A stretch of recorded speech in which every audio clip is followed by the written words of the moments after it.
Hi there, everyone. This is Sharon with Self Care You Nugget. Remember to like and share. Remember to turn on your notifications so that you would know when these self care nuggets are on. And it definitely, if you are on not Facebook, YouTube, make sure you subscribe.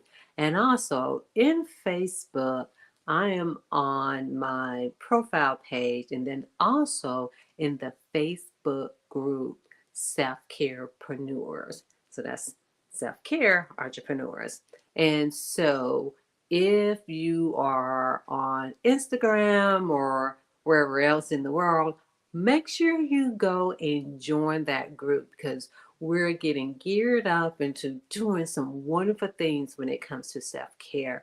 And there are going to be a little bit of changes when it comes to the self care nuggets. And so I would say there will be one day of the week that you will get me live on here for the self care nuggets. But to get everything, either tune into YouTube or the Facebook group so that we can have much more intimate discussions about these self care nuggets and how they can really help you succeed in life. Again, self care, your way to success, and that's self care you yourself so that you can have the other part of success that we're so, I guess you could say, that we're always so familiar about. So, what I want to do today is to pretty much kind of talk about digging your own well.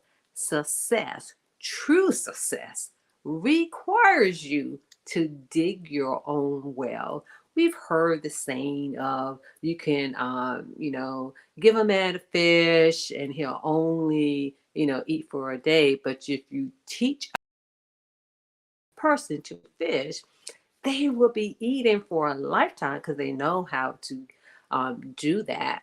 The other thing is that kind of goes along with that is I can't remember who said it. It could be anonymous, but it's been popping up a little bit. And the other thing is I'm in the financial world, so we have you see a lot of good things, and especially regarding resilience and how to build a fortune and how to help yourself and others when it comes to finances. And I wish I can remember who said it. I don't remember. If someone knows that, please put it in the chat so that they can be credited to whoever said it. But anyway, it pretty much goes where someone is traveling, let's just say traveling the deep mountains of somewhere. I can't even remember all the details, but the main thing that I remember about it is that there was a family that, let's just say, that lived in a cottage, and they pretty much had lived there, let's say, for a generation. And pretty much where it came to in that the village, I mean, not the village, but their house was going to be destroyed. They, what was it? It seemed like it could have been a vehicle. I can't even remember. But let's just say it was a car that they had. It was a vehicle that they had, and somebody was coming through, and they pretty much destroyed it. And the person who came through, they were ordered to do that. They didn't want to do it, but they were ordered to destroy that family only means of survival. And with their only means of survival, they really weren't doing that well. And so let's say years went by, a decade went by, and the person went back because they felt so bad and they wanted to apologize to the family. And so they knocked on the door, but it looked so different. They were like, well, what happened to the people who used to live here? And then, as they were talking to the person who answered the door, it's like, oh, but that's me. And they were like, oh, I didn't know what happened to you. I felt so bad. But the thing is, because they no longer had that vehicle, and it may not even be a vehicle, y'all, but y'all get the gist of the story. I'm gonna have to find it so to make sure I give all the good details about it.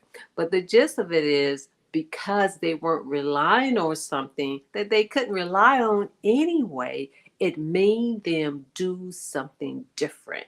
It made them to dig deep within themselves to do something different, and they were able to build a fortune. And they had, let's say, like a complete village instead of just their little cottage, and you know, and everything. And so this is what life is about. This is what I am discovering in the entrepreneurship world, is that, you may have heard some people say it is a spiritual transformation. And I will say it is definitely a transformation because it makes you face yourself. And then on a side note, one thing that I do like about the financial services world is that it pretty much kind of forces um, the financial professional and the client or consumer to pretty much face themselves as well. But that would be on a not that would either be on the podcast or somewhere along the way. So in that, this journey has really made me look at life different, made me see people different. And even when it comes to our achievements, it's like there's the poor and the middle class and the rich and the wealthy, and people looking at wealthy. Oh, well, why are they doing this? Why are they doing that? How come they're not giving their money? There's also, I don't know who said it, and I want to say, I don't think a particular person said it. I believe it's a anonymous, but there's something else out there that says that if you put everybody, like today, everybody on the same playing field, you give everybody, let's say, $1 million equally. Everybody went to $1 million. Everybody, even the wealthy went to $1 million. Everybody, you bring people up, you bring people down. Everybody's on the same playing field. They said, and it could be more, whichever amount of number that you want to give them. In that, even if you put people on the same playing field, and we know there are things that have happened in the past. Let's just say all of that is eradicated and everything in the thing, because the thing is, we're always talking about when it comes to money, it's not equal. Okay, everybody is equal. But they said that even if you give everybody a fair chance, give them the money, that within a certain length of time, it was only not even 1%, it would be less than 1% who would level up, who would maintain the money. We've seen it happen. We've seen it happen with entertainers. We've seen it happen with people who've lost money. I'm saying lost money, but who have won the lottery and they lost all of that. We've seen it with people who have inherited money in the sense that they don't keep it. So what was the difference? So was it really the money? So if you give people money, is it going to really solve the thing that they say need to be solved? Oh, I just need more money so I can do more things, so that I can be happy, so that I can make more money. For some individuals, they will level up. They will be able to keep that money, and they will be able to pretty much have more money. And then for the people who already was there, they'll get back to where they were. Because you probably have heard people say that even when it comes to people who own businesses, especially who have been successful, and even for those who are not maybe that successful, but they're like, hey, I'm not going back to a 9 to 5. In that, even if they lose everything, they just start back over, because you don't lose your skills, you don't lose your ability. And so I've been having different conversations, been in different rooms, and I may have said it on this, I may have said it one time before, but the thing is that, you know, of course we know there's a lot of need. However, what if everyone is able to dig their own well? Because what ends up happening, whether it's money, whether it's housing, whether it's whatever those things are, in that people say they want to be an entrepreneur, people say they want to do things. Oh, I just need a chance. But do you really know what it takes? Because somebody can ask for water. And I don't know why I'm on this water thing. I know why. Okay, there are times in which someone may be dehydrated and or they may need water and they're traveling. Let's just say on this entrepreneur thing in life, we see where people need water. We can give them water. But again, how it says is you give from your overflow. But you keep giving and giving and giving people your water. Now you don't have to go back to the well, but you continue to go back to your well that you had dug. You did the work, or you could say you've been blessed, whatever it is, but you're doing something to keep it. But you keep giving and giving and giving, and now your well is running dry. It's getting low.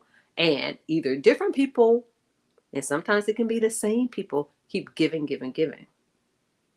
Keep taking, taking, taking. And they need it because they need some water there. They're really thirsty. But how much are they truly digging in a well? Because at some point, if you keep giving, and especially if you're not pouring back into yourself, again, self-care.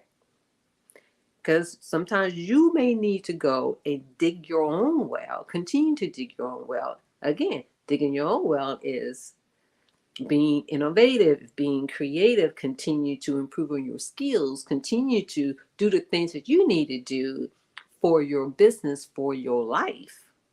So are you going to be able to continue to do those things if you keep digging for other people? You're like, but Sharon, there are some people who really can't dig their own well. And we realize that sometimes when it comes to emotional trauma, that may prevent them. But at the end of the day, there's so many people who are dehydrated. Again, this is I'm not talking about literally, okay? But then a little bit. Are you able to continue to do the things that you need to do so that your well will not run dry? Because you've given them some water so that they can rehydrate themselves. But sometimes some people are not doing anything, or they may just do a little bit and they become tired of digging their own well. And so there are some benefits. And for those of you who are entrepreneurs, you know this, or you become to realize this. And those of you who are own business, and those, especially those of you who are in leadership role, in that when it comes to you digging your own well, it helps with resilience. And so that's another reason that we need to have some discernment of how much water we may give people. And somebody may say, oh, well, Sharon, how can you be the judge of others? No, I'm not being the judge of others. You're not being the judge of others. You're being the judge of yourself, of how much water can you truly share. We're talking about your water, whether or not if you should share your water. This is what this is about. Because the other thing is, if you continue to give people your water and you show them the path, again, you're not going to be able to carry everyone. Sometimes you may need to build your own and come back, but they still may not be ready. Because going back to the, not to the first example, well, to the first example as well, but to both of the examples, but especially the second one, if you give everybody $1 million, $10 million, even $100 million, it may take a while, but eventually their well is going to run dry too, because if they're not learning how to be a millionaire, how to maintain that money and how to grow so it can be there for the next generation, then it's going to run out. And so it's the same thing when it comes to that, because you've heard me talk earlier, or shall I say previously, about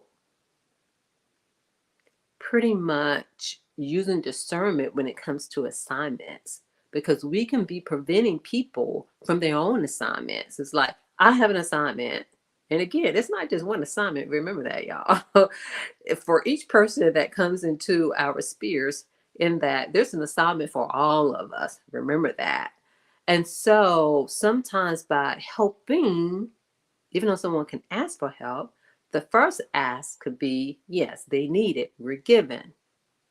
But sometimes multiple asks, or even you, somebody may not even be asking. You could be preventing them to developing the skills and the lessons that they need for resilience. And remember, and I've said this before, resilient isn't just because something has passed or you're on the other side.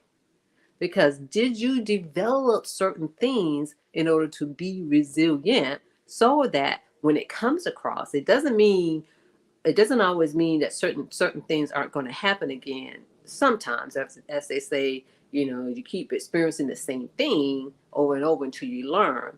But what I will say is, when it comes to setbacks and challenges and difficulties, that is just a part of life. So this is where these assignments come into play in our own lives, because sometimes the assignment can be, can you um can you use discernment of when to share your water? That could be the assignment there. Sometimes it can be to share, and sometimes it can be, can you fill your own water? Are you making sure that your own cup is overflowing so that you can share? You see?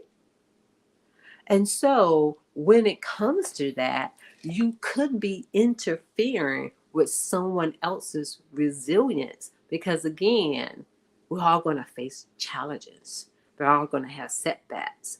And resilience is the ability to be able to bounce back.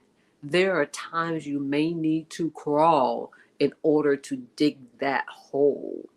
And so do not, even though it's hard to see, because it's kind of like, by us being humans, we're hardwired for connection, and we don't like to see no one suffer. But however, we may need to allow them to go their path so that they can develop the skills, get this tools, the internal resources that they need to get themselves out of um, the thing that they need to get out of. And pretty much it's just allowing them to be able to face adversity. None of us are exempt, no matter who we are. The other thing is that it allows you, when you dig your own well, because when you dig your own well, it allows you to develop new skills, new knowledge, to be innovative, to be creative.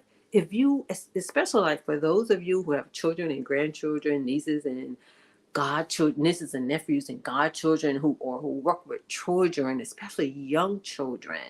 I said up until the age of 13, 12 or 13. But especially when you see young children, if you really sit, we're always overcorrecting or correcting them.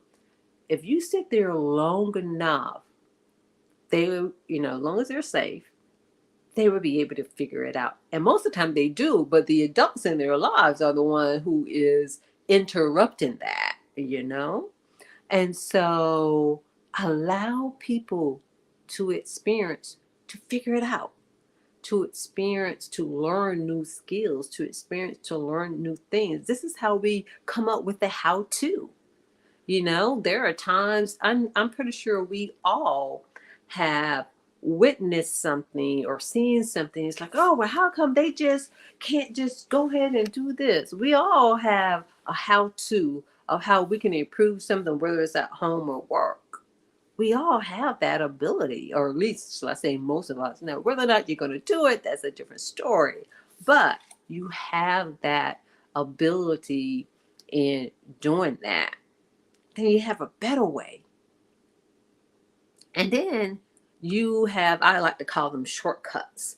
And it doesn't mean that you're cheating, but for me, it's really more of condensing things together. Is there a better way? Instead of doing this the long way, sometimes it's okay to learn that way. But once you kind of learn and kind of say, okay, well, can step 1 and 3 be combined together and 2 and 4 be combined together? Or, 1 and 2 and 3 and 4, just using it as an example. This is where your innovation come into play. And so we can be cheating people out of their way, because it doesn't, just because it worked for me in this particular way doesn't mean it's going to work for you. And then just because it worked for you in that particular way doesn't mean it's going to work for me or for others. And yes, we can share those things because sometimes they are better ways. But when it comes to, it's almost like those life lessons, I would say the how to, yeah, we can share those. But there are things that you really can't teach others. They really have to experience it. We don't want anyone to have to go through hardship, but they're going to face adversity. Not that we're like, oh, you're going to face this. No, I would just say the more that you meditate, the more that you sit in silence, then ask certain questions, you would know, you would be able to use that discernment of deciding, okay, I can give you this water, or I'm still filling mine. I need to go back and dig my well to refill my own cup. And that's what truly self-care is about, is to be able to say those things as well. The other thing when it comes to allowing others, again, even for you to dig your own well, even though there are times like you may want some help or need to do certain things, again, use discernment. That there are some things that you need to go through yourself, but it allows others to feel and be empowered, and what you know that you can do anything, that you can achieve those things, and there's some sense of achievement, when you accomplish things, especially when there are goals. Those things can be a little harder, especially in the process, but when you're over and you're able to reflect, to say, oh, I got this. And also you figure out what works and doesn't work. And again, when you're digging your own well, and this is in life, when you think about, the greats, like for those individuals, like in sports, when it comes to track and field, when it comes to football, when it comes to basketball, when it comes to hockey, when it comes to people who are in the music industry, even when it comes to acting, even when it comes to being the best of the best, whatever that it is. Because the other thing is, because if you really listen to entrepreneurs and people who have done things, they've done it, they've done it, they've done it, they've done it, they've done it, and they continue to do. And so that is the part that we cannot take away from anyone, that we need to make sure that we instill it within ourselves. And, like Sharon, but that's somebody suffering if they don't have to. If that was the case, what made Michael Jordan, how did he get to where he is? It wasn't just because of skills. How did Kobe get to where he was? It wasn't just because of skill. When it comes to Whitney, yes, she had a beautiful voice. Beyonce and other individuals, but they still had voice coaches. When it comes to anyone who's running track, I can attest this myself. The best year that I had in track, practice. I had to do some things, go that extra mile. And so this is what digging your own well is all about. Then once you get to a certain point, you can have others dig wells for you. You see how that works? And so that's another piece of it too. It's kind of like, ooh, Let me back up. Mm, mm, mm, mm. Y'all just heard what I just said. Okay, you have water to spare. They may not need to start digging their own well just yet. But what about they dig your well? Okay, you have some to share, but it's getting low. Yeah, someone may have a lot going on, but who doesn't? And I'm saying who doesn't. We don't know that. But for the most part, who does it? And remember, money is not going to erase things, but it does help to be a buffer when you manage it in a good way and you're working on yourself and you're doing the self-care, you're improving yourself, you're elevating. That is where it counts. And so when even if you go and help somebody else dig their well, you're still learning. And then sometimes you have some people who don't want to do that. They'd be like, no, that's all right. I go somewhere else. There are some people who would spend more time and energy in finding or trying to get the water instead of just digging a well. There's no really easy way out.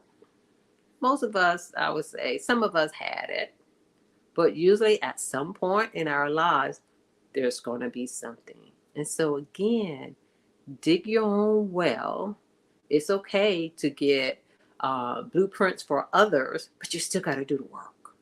That's the main thing. You still got to do the work and allow others to do their work too.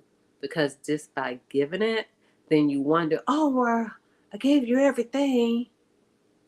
But they skipped some things. There were some things that they needed to. But yeah, get the blueprint. Learn from others. But are you willing to dig up in somebody else's backyard until you can kind of get the feel of it, get the practice of it? Because I've seen that too, where sometimes some individuals, they are not willing to dig at all. They put on they want the outcome, they want the result. So which one are you? So again, it's kind of going back to assignment. And you're like, well, Sharon, I don't know. And especially, when it comes to religion, it's like, oh, I just want to give. Remember, everybody is not ready to receive. So this is where you use your discernment. And in order to have discernment, it's not just about just making a decision. It's about you really sitting down with yourself of kind of like, why are you making this decision? But make sure that your well is dug up, that you have dug your well. Because that's the other thing. It's like sometimes for some individuals, and I'm including myself in this, if we hadn't really dug the well, we really do want to be given to others, because we don't realize the work that it takes to dig a well. Because sometimes things, really do happen. And the only thing I can say is good, it's not so good. Because we don't know when the, challenges and difficulties and adversity come, we don't have everything that we need to dig a well or to dig ourselves out of a hole that we put ourselves in. And so again, and this is a much longer self-care nugget than usual, but I just thought that this topic is so important, because in order to have the things that we want in life, in order to have the greatness, it's not just about being a good person, but it's, again, working on yourself, healing, doing the work, doing the things that's not so easy, and also helping people. Like, yeah, I just don't have anything to spare. I don't have it to spare. And to be okay with that. That's where self-care is. That's where your fortune is going to come from. And so, are you really to dig your own well? Are you truly willing to dig your own well? Because on a side note, again, this is about digging a well. And I know that there are some people, let's say, who have the PhDs. Give them all the respect. And sometimes I will come across individuals who like pretty much demand that you call them doctors. Hey, they are technically, have no problem with that. But it's just that some individuals, I would say some individuals are laid back. They're cool without. But I can say I understand because after having a conversation and listening to people who have earned that degree, it's the work they put in it. They earn that, you know? I mean, even for those of us who earn our masters, but it's the work, the sacrifices, mentally, physically, and all of that. So, yeah, they earn it. So, when you come across someone and it may seem like however you want to say it, because I had that thought too, but again, at the time, I didn't know of the work that they had to put in to earn that.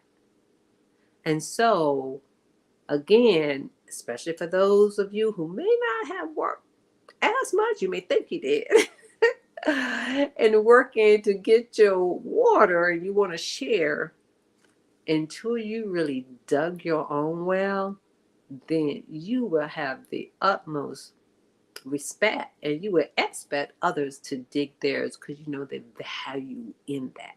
That's where it's at. There's the value in digging your own well. And so remember to like and share. Remember to look for upcoming workshops. And also, when it comes to financial services, by all means, we are here to help people put yourself in a better position to learn about financial literacy so that we can be wealthy and well in every way. Remember, they go hand in hand. So thank you for watching this Self-Care You Nugget. And again, remember to like and share and comment.